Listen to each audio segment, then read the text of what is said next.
नमस्कार, doctor Vijaypal Singh are के छारा। आज बात करते हैं तेज़ बुखार हाइपर पायरेक्सिया पर। 106 डिग्री फ़ारेनहाइट या इससे ऊपर बुखार होने पर इसी हाइपर पायरेक्सिया कहते हैं। यह एकदम ब्रेन, हार्ट, किडनी, लीवर, हमारे ब्लड कंस्टिट्यूएंट्स इनको डैमेज कर देता है और हमारी जान तक जा सकती है। इससे कैसे बचा जाए, और इसका एक मुझे किस्सा याद आता है। आप वीडियो के अंत तक बने रहें, बहुत ही आनंद और बहुत ही ज्ञान देने वाला वीडियो है।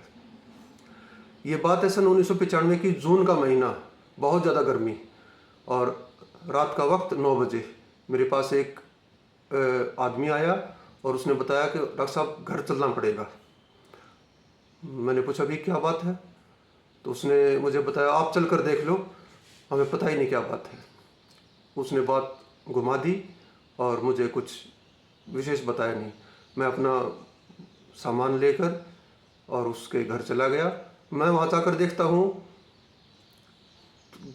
एक लेडी चारपाई पर लेटी हुई है और घर में जितने भी कंबल हैं, रज़ाई हैं, जितने भी ओढ़ने का सामान है उसके ऊपर डाल रखा था, और आस पास की, आस पड़ोस की जितनी महिलाएं हैं उसको ऊपर से दबाए हुए थी, और वह शिवरिंग से, कपकपी से कांप रही थी।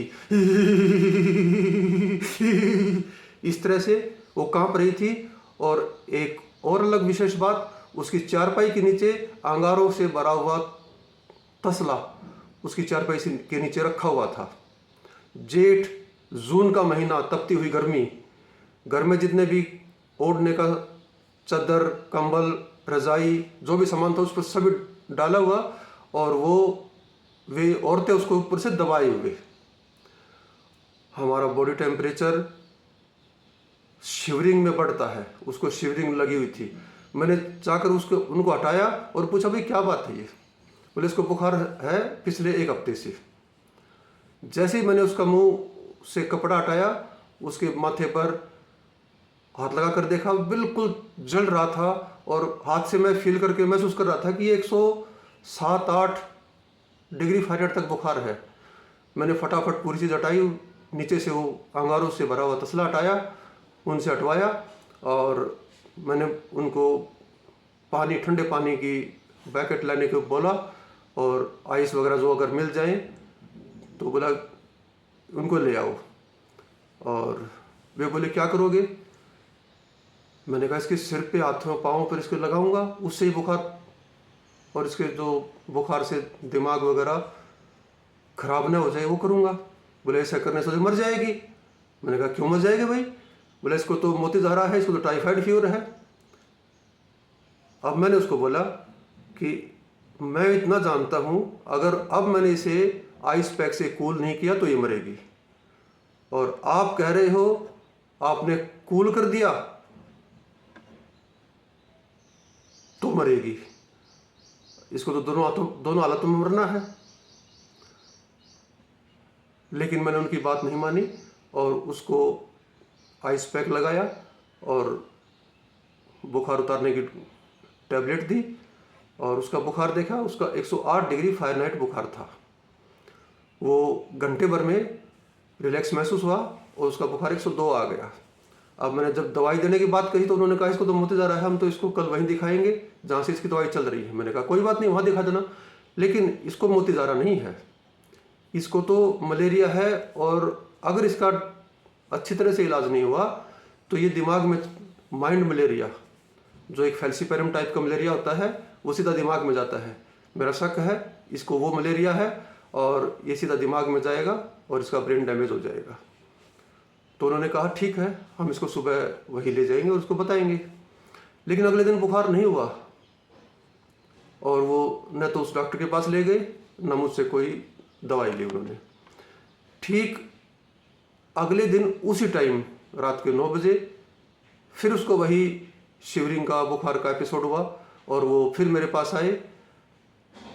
मेरे पास आकर बताने लगे इसको वही हालत हो गई है। मैं वो तो होनी थी, अगर ठीक इलाज नहीं मिलता तो वो तो होनी थी।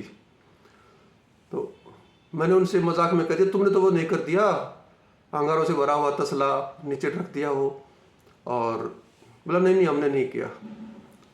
तो मैंने जाकर देखा, सिर्फ अंगारों से भरा हुआ तसला उन्होंने नहीं रखा, बाकी सेम पोजीशन थी, घर के जितने भी गर्म कपड़े थे उसके ऊपर डाल रखे थे।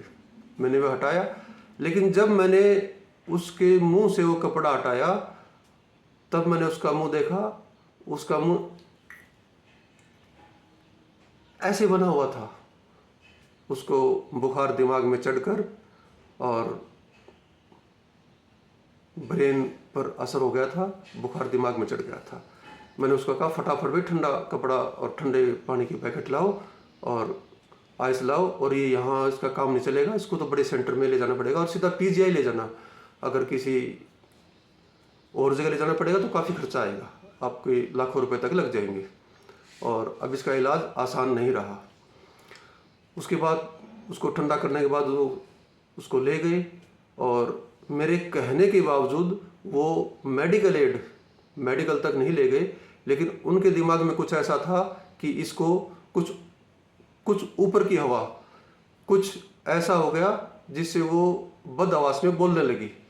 तो उन्होंने ये महसूस किया कि कहीं इसको ऊपर की हवा का अटैक है और किसी ओझा झाड़े वाले तांत्रिक से इसका इलाज कराए। तो रात को ही किसी तांत्रिक के पास गए, और उस तांत्रिक ने काफ़ी लंबी दाढ़ी रखी हुई थी। तांत्रिक ने कहा इस पर तो काफ़ी दिक्कत है और तो हवन करना पड़ेगा, अभी ये सामान ले आओ। और उसको वहाँ बैठाया गया कमरे में, और हवन करने की गर्मी फिर उस औरत को महसूस होने लगी, और उसका बॉडी टेम्परेचर फिर बढ़ गया, और दिमाग में उसको वही दौरा पड़ गया, वही दौरा आ गया जो शुरू में मैंने देखा था। उसके दांत बिछे हुए और मुट्ठियाँ बिछी हुई थी। तो जैसे ही वो उसको दौरा आने को हुआ, वो गिरने को हुई, उसने कुछ पकड़ने को महसूस किया, कुछ मिला नहीं, लेकिन तांत्रिक की जो लंबी दाढ़ी थी वो उसकी मुट्ठी में आ गई। और उसके बाद तो जिस तरफ वो लुढ़कती, तांत्रिक को उस तरफ लुढ़कने को मजबूर होना पड़ा। तांत्रिक को अपनी दाढ़ी कटवानी पड़ी। एक बेहोश आदमी की बंद मुट्ठियाँ आसानी से नहीं खुल सकती। उसके बाद वो पीजीआई ले गई, पीजीआई रोहतक, और पीजीआई रोहतक में वो कोमा में गई, लेकिन उसके भाग्य अच्छे थे। वो 1 महीने तक कोमा में रहने के बाद कोमा से रिकवर हुई और वो ठीक हो गई, वह पूरी तरह ठीक हो गई,